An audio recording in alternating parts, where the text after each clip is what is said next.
Here's another thing that they brought over from ProAg. The cross slope of the curb ramps and blended transitions shall be at 1:48. But here's the difference. At pedestrian street crossing, not curb ramps like in this picture. If this was at a street corner, a pedestrian street crossing without yield or stop control, and at a mid-block pedestrian street crossing, the cross slope shall be permitted to equal the street or highway grade. Easy example, San Francisco with their hilly streets. If I have a mid-block, that mid-block can be whatever that street is at that grade.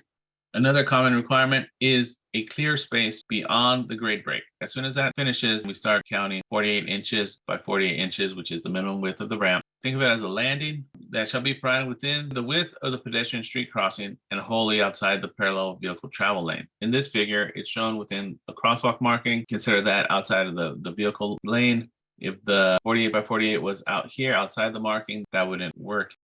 So does this mean there can't be a counterslope anymore? It can be. That's still the same. It doesn't say anything about the slope of this space. It just has to be a space that's outside of the vehicle traffic lane.